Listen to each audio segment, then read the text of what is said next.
मन यमुना तीर विहारी, मन यमुना तीर विहारी, मन यमुना तीर विहारी, मन राधा चे दोहारी, मन राधा चे दोहारी, मन राधा चे दोहारी, मन राधा चे दोहारी, मन राधे राधे राधे राधे राधे राधे राधे राधे राधे गोविंदा, मन राधे राधे राधे राधे राधे राधे राधे राधे राधे गोविंदा, मन राधे राधे राधे राधे राधे राधे राधे राधे राधे गोविंदा, मन राधे राधे राधे राधे राधे राधे राधे राधे राधे गोविंदा, मन राधे गोविंदा, मन राधे गोविंदा, मन गोवर्धन गिरिधारी, मन गोवर्धन गिरिधारी, मन वृंदावन संचारी, मन वृंदावन संचारी, मन यमुना तीर विहारी, मन Yamuna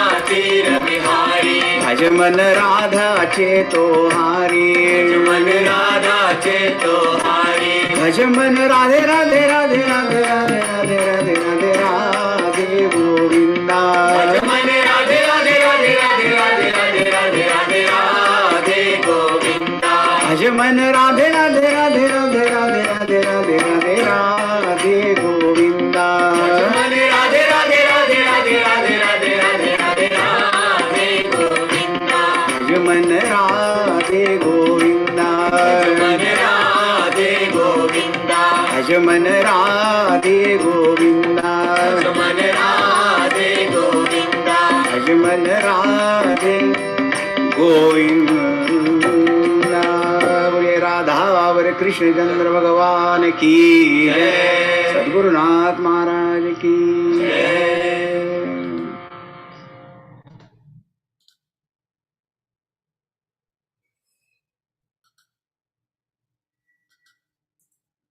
Hari Om everyone.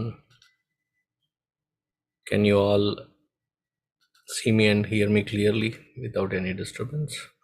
Great. Welcome to the ātmabodha class, and in this particular session we will be trying to continue through the summer except for next 2 weeks. Next 2 weeks we will not have this class. So in the month of June, we will start from the 14th. So we will miss only 1 week. So we'll start from 14th. So 1 week we will not have. And we will reconnect after that 1 week. So as is the practice, we will have the invocation, and then Brahmachari Hari Chaitanya will lead us, and I'll repeat, and then Brahmacharini Divya will give the first look at the 41st and 42nd, I believe, shlokas, and then Hari, then I will consolidate it. And I've been mentioning it, I'll repeat it again. If you have any questions, do not hesitate to reach out. We will be there to answer. So with that, we will start with the invocation. Please join me.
सहनाववतु सहनौ भुनक्तु सह वीर्यङ्करवावहै तेजस्विनावधीतमस्तु मा विद्विषावहै ॐ शान्तिः शान्तिः शान्तिः गुरुर्ब्रह्मा गुरुर्विष्णुः गुरुर्देवो महेश्वरः गुरुरेव परं ब्रह्मा तस्मै श्री गुरवे नमः तस्मै श्री गुरवे नमः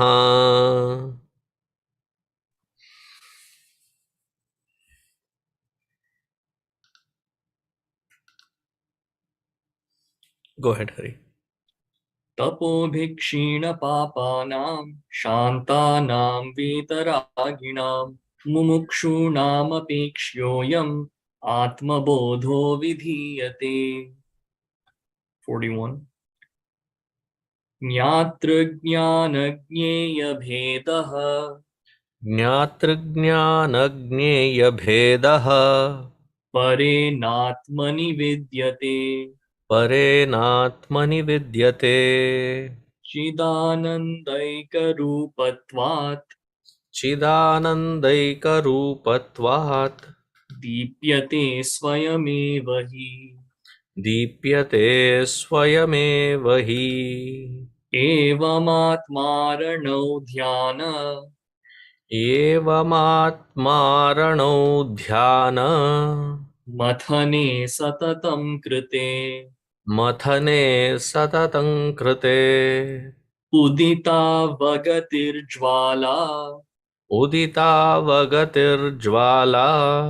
सर्वज्ञानेऽन्धनं दहेत् सर्वज्ञानेऽन्धनं दहेत. Thank you, Hari. Hariam Divya. Hariom. We can hear you. Thank you. And so with verse 41, we start with jñātṛjñānajñeyabhedaḥ. This distinction between the knower, the knowledge, and the object of the knowing, these differences are not in the Atman. So again, when we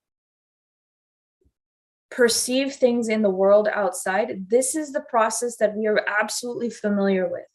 That me, the individual, is the knower, and I am different from the thing that I am perceiving. And it is through my equipments with the flow of the mind going out through the organs of perception, reaching the object and having an interaction with it is the only way that I've started to accumulate everything that I know. Absolutely everything that I know is through this existence of Veda. So even if I were to contemplate on who am I, that distinction right now still comes from this process of having a difference. That when I say I'm the body, me and the body at that point still have a difference, and I can describe my body as being this way or that way. When I'm going through an emotional upheaval, my thoughts in my mind become the object again, and there's this sense of ego that is still separate. And when I describe great sleep, the absence of those thoughts itself becomes a form of an object, right? Absence of an object. And so there's still that process, I guess the triputi that's still there, that the knower, the process of knowing, and the known constantly exist. We have no understanding of what it is to know without this process of the three. But that is exactly the direction that we need to go to when we sit down for contemplation and meditation, and to recognize Atman in ourselves. So these differences need to be dropped. And Adi Śaṅkarācarya ji inserts one small word in the compound of cidānandaikarūpatvāddīpyate. That whole phrase is describing what is the nature of this self. And rupatvat is because of the nature of, and that small word is eka. That oneness, that there is no differences in the Atman for it to even remain in this process of knowing. It is non-dual, eternal, with no distinctions. And because of that, it is the very nature of consciousness itself. And because of that oneness, there is that pure bliss of ananda, that there is absolutely no limitations of any type of Vedas for it to curb that experience of ananda. So the last part in this is the vidyate svayameva, that this nature of the Atman shines by itself. We've seen the example before that when we have the light, a light from a deepa, that you don't require another set of lights in order for it to shine on this light to see that first light, right? That because of that specific nature of the light to be self-illuminous is why it has the nature of awareness itself, chit, and that you don't need, that there cannot possibly be any distinctions of knower, known, and knowing in order to recognize that self. So this is a vastly radical way of knowing compared to what we have normally gone through in all of our lives put together. Now, there is one interesting thought that was introduced here, where if I'm supposed to know the Atman without any differences, how exactly am I supposed to know that? How exactly am I supposed to experience this? And Gurudev in his commentary says that you cannot use your intellect to recognize Atman. It reminds me of the conversation that Uddhavji had with the gopis in Bhagavatam. This is right before Brahmara Gita, where Uddhavji is saying you should learn and recognize that Nirguna Brahman Atman through meditation. And the gopis simply asked, how do I do that? With what do I use to meditate? And Uddhavji says, use your mind. Their answer was absolutely beautiful. They said, what mind? My mind has already gone away with Shyam as soon as he left us here. What's the beauty of this is that these gopis had that, they didn't see that bheda with the nature and essence of who they were with who they were worshiping. The essence, they had that highest experience. But it has that sweet flavor of bhakti involved. And the reason I bring this up is because this idea of what exactly is contemplation is given in the next verse again. So in the next verse,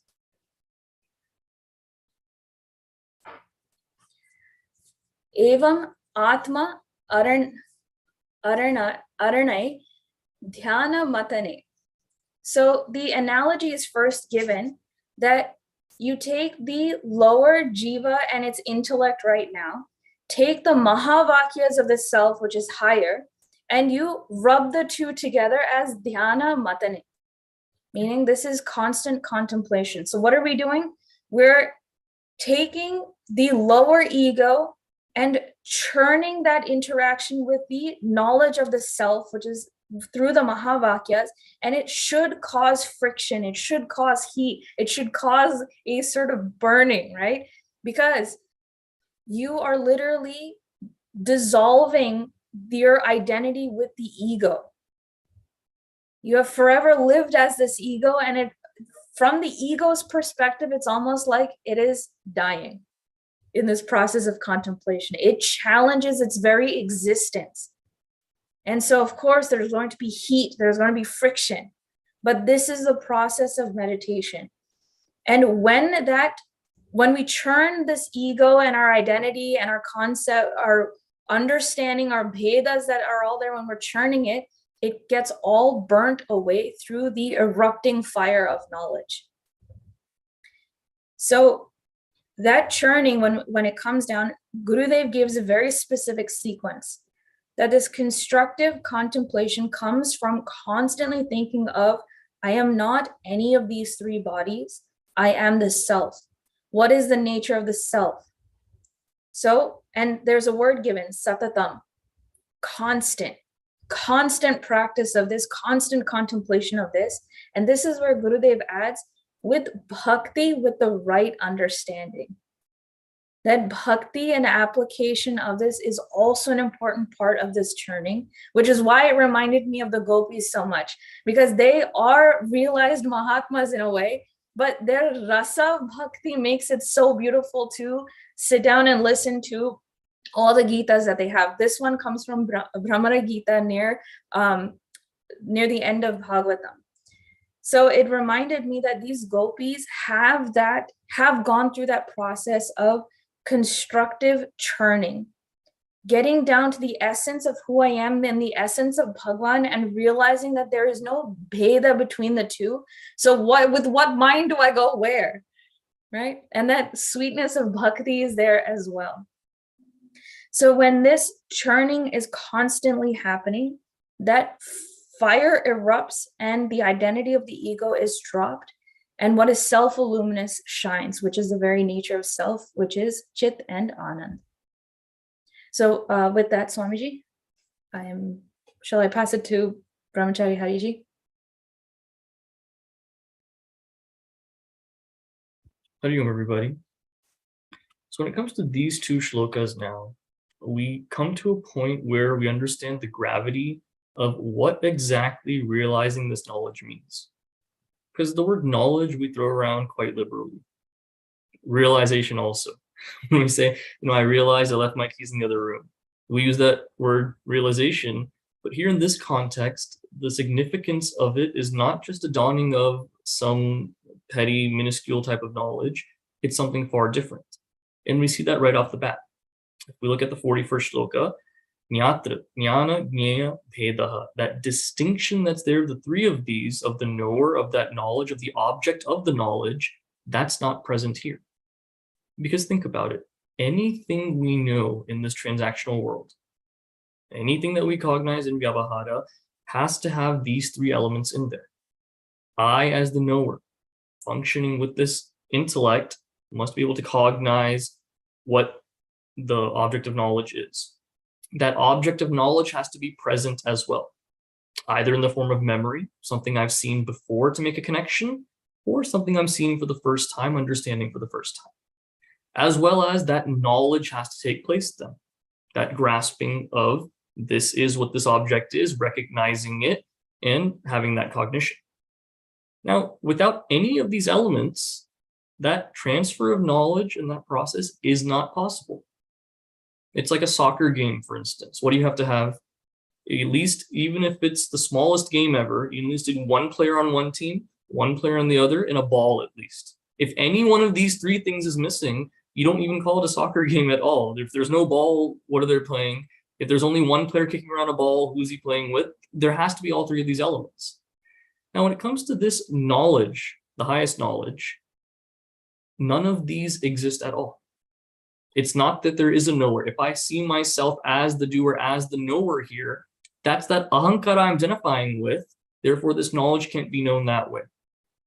This object of knowledge, if I see it as something different from me, I can know a language, it's different from me. I can know a person, they're different from me.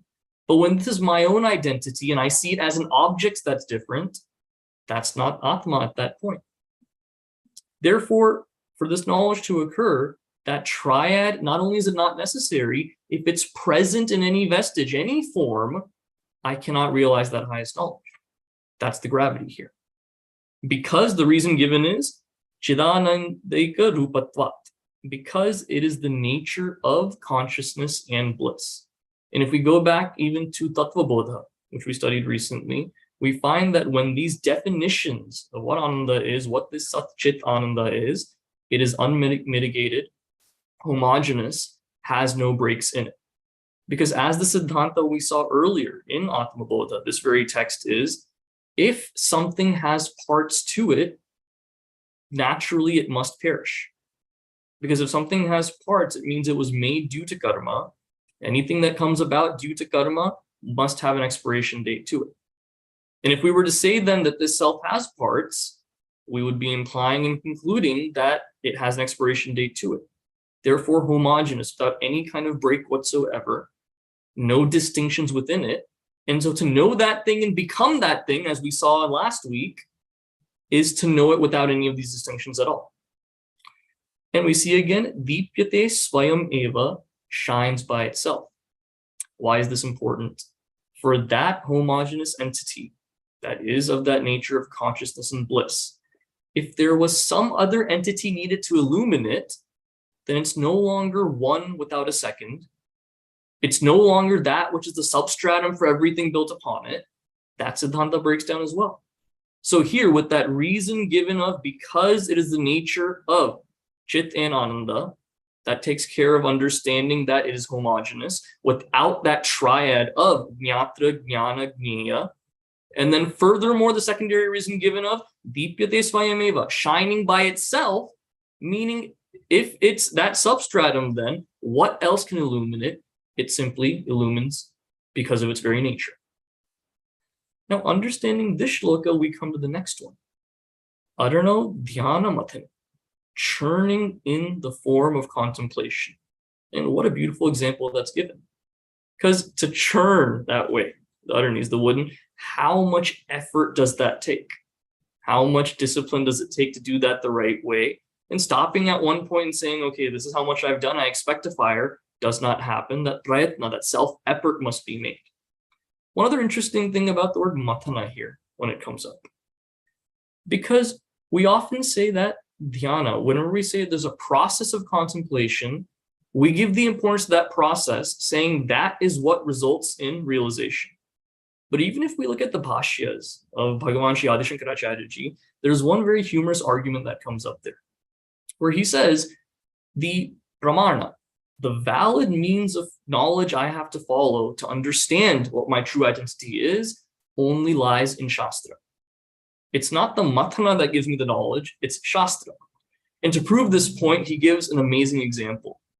He says, if the churning process of ruminating and contemplating on my own without Shastra, if that's what gives me this knowledge is true, then think about how when we churn milk or buttermilk, butter comes out of it, right? If churning is the process that makes that happen, churning water should also produce butter, should it not? But we find that that's not the case. You can churn water as much as you want, nothing will come out of it then. Your hands will only get stronger and your hands will hurt. But the buttermilk, that's where the butter is, where that essence is, then it will rise. Therefore, doing that dhyana just in any direction, that mathana in any direction won't work. Is it according to what Shastra says? According to those siddhantas? Am I thinking in that line of logic? That's when it bears fruit. And the next qualifier given is for that mathanam, satataṃ kṛte, when done constantly. Because there is no promise made, whether it's by acharyas like Bhagavan Shri Adi śaṅkarācarya ji or the Shastras themselves, that this is an overnight process that just happens. If we've seen Viveka Chudamani at the very beginning, the fact that we even got this human birth now is only that result of so many punyas, and that's why we're in this special position now to take advantage of what Shastra has to offer.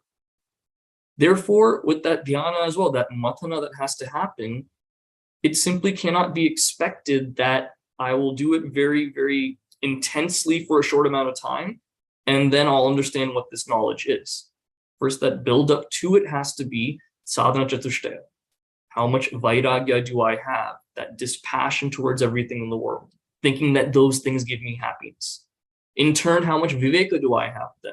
Where? What is real and to be followed, that which is permanent, the substratum, can I decipher that from what is just fleeting, what is ordinary, or do I get attached to those things? When that legwork is done, that's when this mathana in that dhyana bears fruit. And again, one more beautiful thing, subtle point that's presented here is that when we talk about samadhi, that's often a confusion that comes up. For that to clear up in my head took a while. When the idea of samadhi comes up of there's simply one thought that I'm focusing on, whether it's savikalpa samadhi, nirvikalpa samadhi, that is that state of realization, that there is nothing further. But the truth there is, as we saw in the first shloka here, even in that samadhi, there is still that bheda of that jñātṛjñānajñeya. Even in that state of samadhi, I see myself as this ahankara, as this individual that is in that samadhi. And there's a point where I come out of that samadhi as well, of that single pointed focus. Therefore, samadhi is not that realization. And when it's pointed out that that triad of the distinction of the knower, knowledge, and object of knowledge, that without those, that is realization, that's an extra layer that's added for our vichara. And then the shloka ends with what the phala of this mathanam is. Sarvājñānendhanaṃ dahet. All the fuel of ignorance shall burn. And the implication of that is what? When this fuel of ignorance, that which keeps this ajnana persisting, that's what gives rise to this causal body, this subtle body, this gross body, and I lived through that for janmas and janmas. So with the burning up of this ignorance, all of that is burned up as well. And for this process to occur the correct way then, it's not from an expectation that if I simply ruminate and understand something the first time, after that shravanam process is done, doubtlessly understood. After that mananam, any logical gaps that are there still, I work on. Then even after that point, any vestige of lingering habits that are there, lingering tendencies that make those vasanas persist, even in the slightest way, when that's been hammered down as well, is when this ignorance burns up. So for that dhyana, it's for that seeker who has, at the level of body, mind, and intellect, has calmed themselves down completely. We're sitting, approaching the seat of meditation and sitting, and being able to keep my mind focused. If I have an issue with that, dhyana is not fruitful for me then. It will not give me the results I'm looking for, only frustrate me. I have to go back and look at sadhana chatushtaya and see where's my level of vairagya at, where's my level of viveka at, the shatsampatti, and looking at those, seeing what must I fine tune to properly approach that seat of meditation then, and then mathanam bears its fruit. That's all I have, Swami.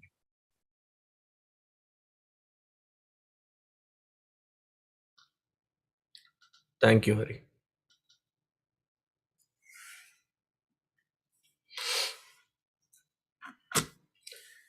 In the last shloka,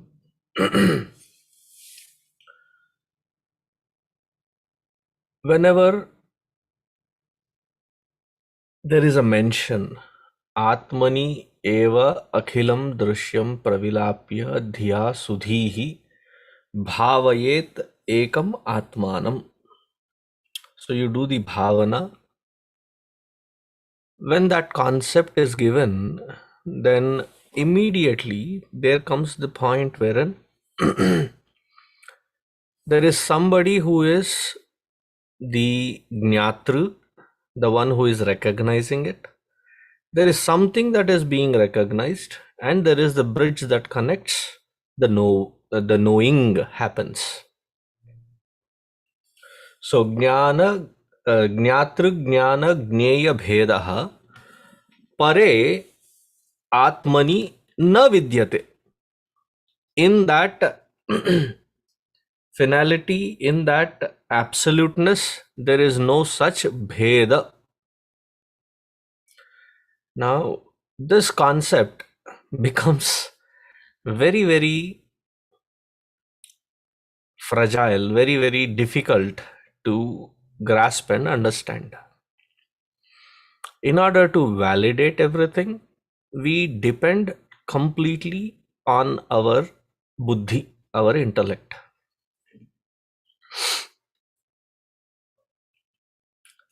We want to now grasp this with our buddhi.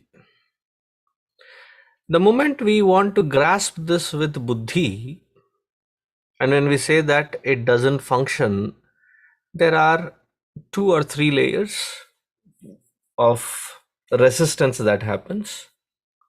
We do not like it when we hear that buddhi is incapacitated to view it, experience it. And at the same time, we say the realization is at the buddhi level. So what confusion is this? I think that confusion should not exist, because in the very beginning of this ātmabodha, there was a very beautiful example that was taken. When the cloud is covering, most of us would say the clouds are covering the sun. It appears that way. And appears very logical as well, that the cloud is covering the sun. When we, supposing, go into a spacecraft, maybe we'll ask Elon to donate one, we'll all go to the space, and distant away we see that the sun is big, the cloud is insignificant. So the cloud cannot be covering the sun. Then what is happening there? Why do I feel that the cloud is covering? The cloud is covering my vision. It is not covering the sun, it is covering my eyes. It is obstructing my vision in viewing that sun. Second point, that obstruction is also perceivable in the light of that sun. Otherwise, how would I know that there is a sun there? I mean, there is a cloud there without that illumination from the sun. A gentle wind comes, the clouds are cleared, the sun is visible again. When we say that the clouds have been cleared, in that particular act of the clouds being cleared, is there a creation of the sun? Is there some kind of a morphing, some kind of a change that is happening with respect to the sun? There is absolutely nothing that happens with respect to the sun. Similarly, in our buddhi, there is this ajnana. As soon as that ajnana cloud is been removed. So if you want to be spiritual, get away from the cloud. Most of the new age is going into the cloud technology. We say remove the cloud, decloud. Cloud here is the ajnana. Now that ajnana, as soon as it is removed, that happens in the intellect.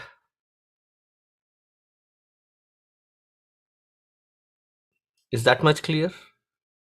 The removal of ajnana happens in the intellect. The way this intellect functions is when we want to experience a particular object. That object can be our own emotions, that object can be our own body, that object can be anything outside of this body, mind and intellect. Sthula, sukshma, karana, sharira can be something other than that outside as well.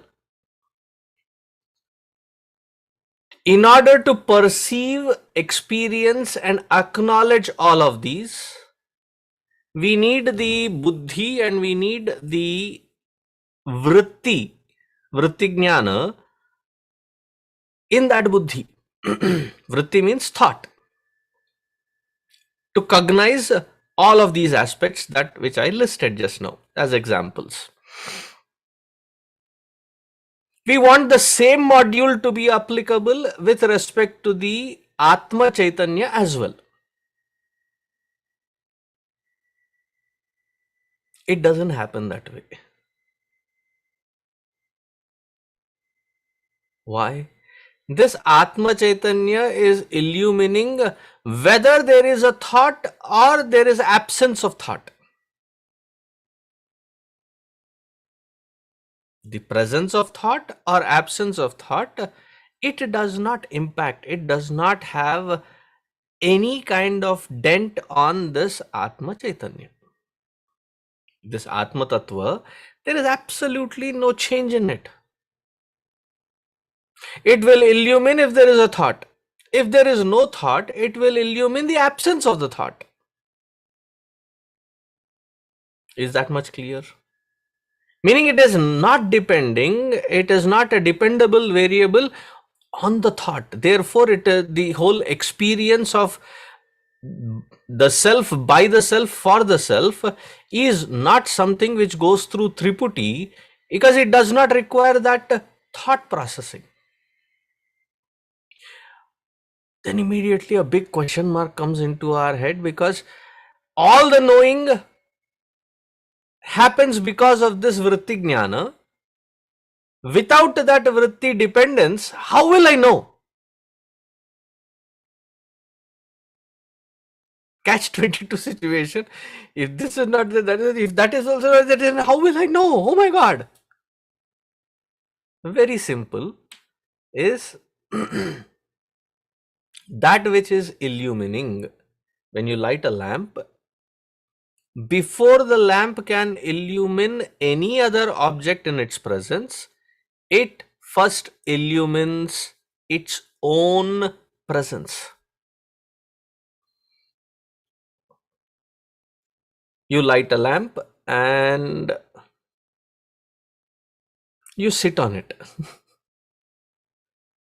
The reason I come with this example is long ago, still 5-6-year-old, Deepavali time. The first time I think I was trying to have the big bomb. And you know how that happens. You think that it is the wick of it is lit, and you come running back. Again, you see nothing happening, and then you slowly creep in, and again you touch it, and then again. So 3-4 times with the fear factor included. So by the 4th time I light, and suddenly it catches up, and I run back, scoot back without seeing what is in the back order. There are the steps, and I hit onto the steps and gently fall onto the steps, like as though I'm being seated. Unfortunately, the eyes are not in the back, so I did not see that there was a lamp. I sat on it, and it was burning for a while, so it stuck in. It stuck in because the heat. So if you're not seeing it and then say, I did not know, still the flaw is, or the fallacy is on you. Because it is illumining itself. In order to illumine its presence, it does not require any other source to illumine it. Why? Swayam prakasha. Because it is of the nature of self-illumination. Right? So we should be very careful in understanding that there are these steps, that when we say this jnana removes ajnana, once that ajnana is removed, you will not go back into ajnana, but that sthirata and nishtha in being this self, getting past beyond the habitual erroneous habits that we get caught up in, and to be established in it unshakable. At that point, the confusion is, if my buddhi is not capable of recognizing it, how will I know it? Well, it is not an object. Only if it is an object, then you need to depend on the buddhi as a vritti jnana. But this is not something which depends on the vritti, therefore vritti jnana is not required. Then how will I know? It is of the nature of self-illumination. It illumines its own presence. It does not require to depend upon any other factor. Therefore, all of these who say that I feel spiritual, I feel it's a feeling, it's a certainty. Yeah, it doesn't depend on your emotions. It doesn't depend on your intellectualization. It illumines even that intellectualization. Therefore, it doesn't depend on it. Thereby, nutshell, jnana jñātṛjñānajñeyabhedaḥ na vidyate. This triputi does not exist. cidānandaikarūpatvāddīpyate svayameva tat. It is always has been expressing as its nature is chit ananda ekarūpatvād. There is one without a second, and it is of the nature of conscious, blissful nature expressing. Why? That is its nature. That is how it will be. That which was covering it, that which was seemingly covering it, that ajnana has been removed. As soon as that ajnana is removed, that which is already illumining will shine forth unhindered. Now, going to the next one, they say there is this process of churning the fire. In the yaga havan kunda, there is, using of matchstick, using of lighter, using of any other lighting process would be considered as uchishta. It is like a secondary process which is not pure. The primary process is when the arani, there is wooden cups taken made of hardwood. Then there is a churning stick that is also made of hardwood. And there is one particular, pujari that is doing that havan or yaga karma is holding these two cups, one inverted, one from the down, and in between there is the churning stick, and it is pressed. It is given that pressure. There is another pujari that will have a rope onto the churning stick and then hold it by their feet and then start vigorously churning it.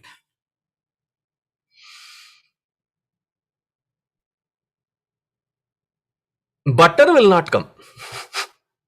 As Hari's example, definitely butter will not come here. But because of the friction, fire comes. Because in that wood, nikshipta, what was hidden was always fire. That fire expresses. That is taken in igniting or invoking the homakunda or the yaga karma. That example is taken here. evamātmāraṇau dhyānamathane satataṃ kṛte.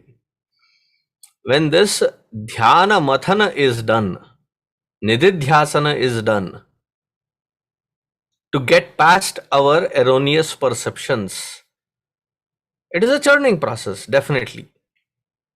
Earlier there is another churning process that is called manana. That also is a churning process. After the manana contemplation is done, then there is nididhyasana. To break the shackles of every single erroneous habitual pattern, first thing is we have to recognize it. Once we have recognized it, then remind ourselves as to why I cannot be stuck in that, caught up in that, because my nature is something of unlimited. Purnam. Purnamadaha Purnamidam. Purnam. Purna meaning I am complete unto myself. I am infinite in nature. Therefore, these limitations will not be, should not be binding us. Therefore, that tattva has to be done. That chintana has to be reminded.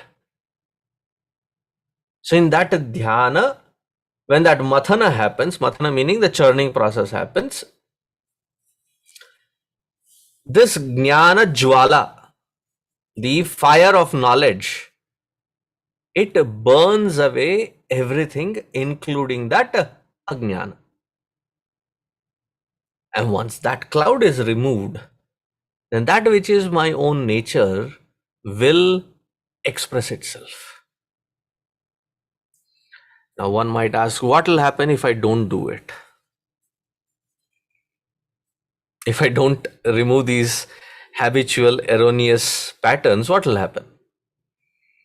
Then the ananda phala of this atmanubhuti will not express. Why? Because the instruments are ridden still in the habitual erroneous perceptions. It will be caught up there.